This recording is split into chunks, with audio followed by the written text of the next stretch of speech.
What is good, you guys? Welcome back to the channel. It's your boy Tanks, and before this video gets started off, I just want to point out that I finally have a new capture card that records in 4K 60 with HDR, so you are for the first time on my channel seeing what I actually see on my TV screen.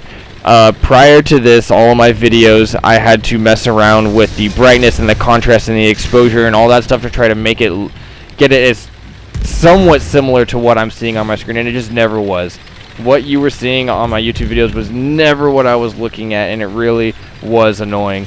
But now I have got a new capture card, and if you have something that has a OLED screen like a iPhone or computer screen or a TV screen, then you should be seeing this very crisp colors and very crisp clarity. But let's get to the video here. We are here for a monster tank review, and if you haven't noticed already, it's the Arachnid. This is one of the 3 new tanks that came out for the monster mode for 2022. And its Awoken Power, if you haven't noticed already, is it can jump. It can jump, and if it lands on an enemy tank, it will absolutely destroy it.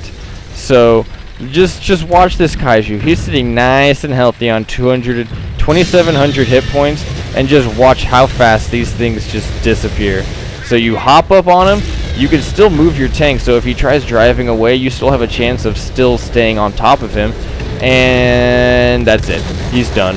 You just back right off the tank. You still got a decent gun on this thing, and you just move right on to the next person. Now, I haven't been able to test this very thoroughly yet, so don't quote me on this, but I do think that if you're able to jump and land flush on top of an enemy tank, that it will do even more damage. But I need to test it more, so don't quote me on it.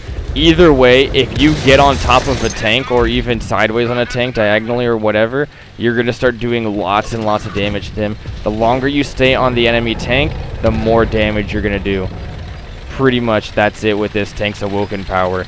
Now, it does have some decent mobility. I did throw the equipment on here that helps you have better hull rotation speed, just to help you get your tank back onto enemies that you want to jump on. Just make it feel overall more nimble. This is a heavy tank at the end of the day, so it can be out-traversed by light tanks incredibly easy. So that hull rotation speed just helps this thing stay on target and helps it to jump onto enemies even easier. There is one other thing that I should mention about this tank. I wouldn't call it part of its Awoken Power, but it is a perk of this tank, and that is if this tank is tracked, like its tracks get taken off, this will automatically repair the track in like a second. So you don't need to use a repair kit on your tracks, because the tracks will automatically repair themselves in very fast speed. Let's talk about the gun here just for a second. It has a 350 alpha damage with like a 12.4 second reload. Not horrible. The gun does hit pretty nicely. It has good gun handling. The turret on this thing is really good. The hull is also decent. You can definitely bounce some shells in this. So overall, this tank is it's a pretty solid tank. Now, this thing is not all sunshine and rainbows, you guys. In a competitive sense, this is not a very competitive tank in the monster game mode, okay? We're not talking about World War II, talking about the monster game mode. This thing does not do well in crowds. If there's multiple tanks that are shooting at you, you're absolutely going to get tore up. And also, if you're being circled by light tanks, and let me tell you right now, Spectres run this game. Especially on proc, you will get circled by Spectres and swarmed, and there is nothing you can do. You can't jump on them because they're circling you, and you can't out DPM them either. So just keep that in mind. This, as fun as this tank can be, it is not the most competitive tank that there is out there. Now, when all the cards line up and there's enemies that are stationary and easy to jump on, then this tank is a lot of fun.